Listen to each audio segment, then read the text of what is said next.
guys, here we go. Part 3, fast and furious. Multiplying polynomials, okay?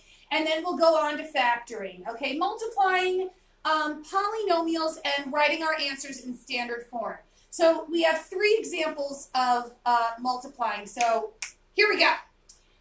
Here we have, you've already written this down, so obviously we have to distribute, okay? So here we go, write the arrows, 1 and 2 and 3. What you need to know is that when you are multiplying, okay, our terms with exponents, put the star, you add the exponents. Okay, very, very important. This is one of the things that students forget the most. So I'm pointing out to you the most common mistakes that students make is that they forget that when they're multiplying these terms with exponents, you add those exponents, okay?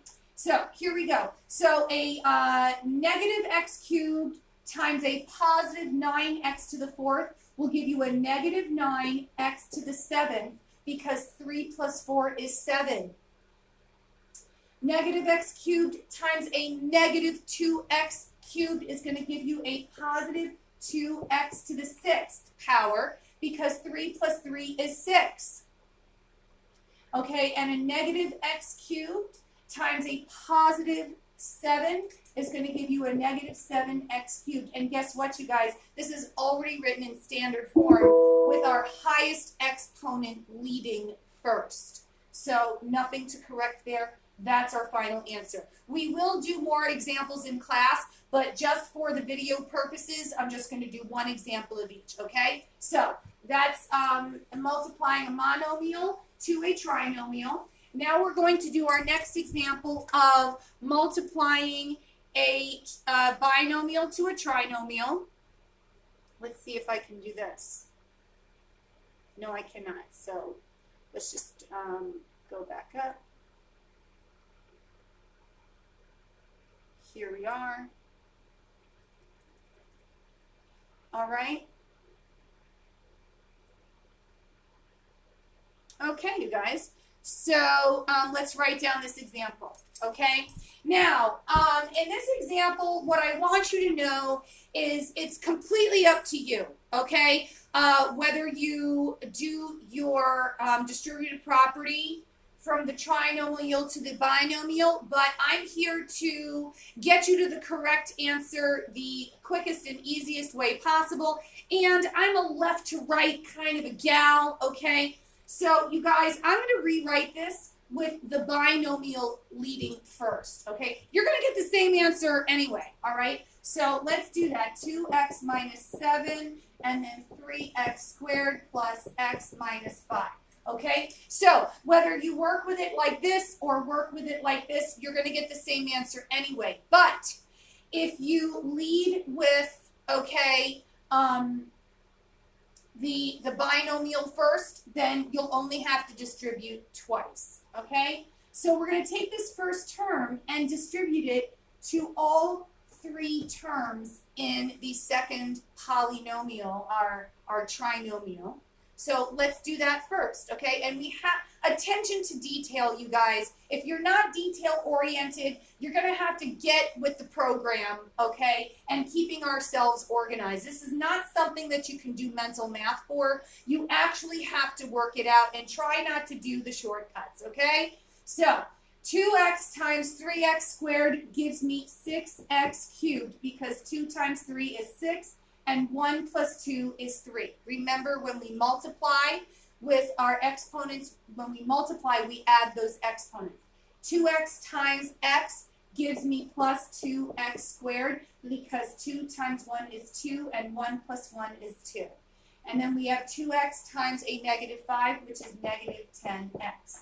Now, we're going to do the same thing starting with our second term. Our second term, 1, 2, 3. We're going to distribute the second term to all 3 terms in that trinomial.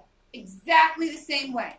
Okay? So a negative 7 times a positive 3x squared gives me a negative 21x squared.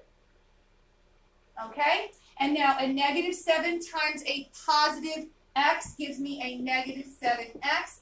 And a negative 7 times a negative 5 is a positive 35. So look at this, you guys. Look at this longness, okay? Like, I was going to say the Loch Ness Monster.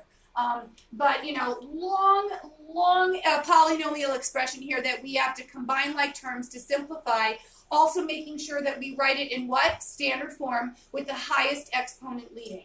So obviously this is going to be our highest exponent because we don't have anything else to combine it with. But let's just identify our other like terms. So we have our x squareds, we have our x, and then our 35 is all over there all by its lonesome. No big deal. So let's bring down our 6x cubed. Okay, we're writing our answer in standard form.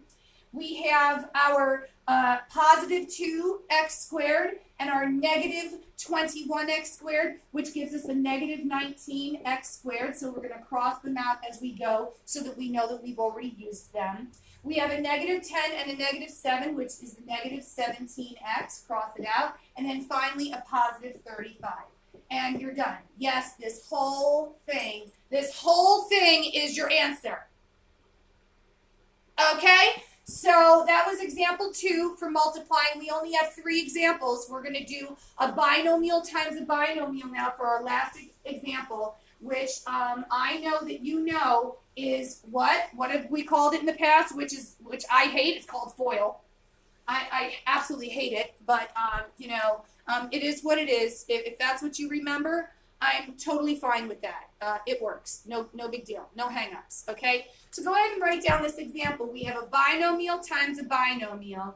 You've seen this before. Actually, we did the more difficult example before this. So this is going to be a walk in the park. Piece of cake. Okay? Same thing that we did in the former example, only we're multiplying a binomial to a binomial. So once again, you take the first term and multiply it to these two terms. So you have 2x times 3x, which is 6x squared. Remember, because 1 plus 1 is 2. Okay? When we multiply terms with variables, we add those exponents. Okay? And then 2x times a negative 7 is negative 14x. Take the second term, multiply it to these two terms. And we have 4 times 3 is a positive 12x. And then 4 times a negative 7 is a negative 28.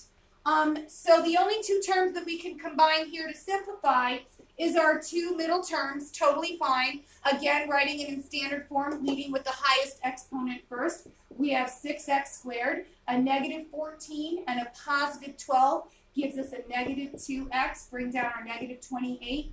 And that's our final answer. So that is the 3 examples, the video for multiplying polynomials. Now we're going to move on to factoring.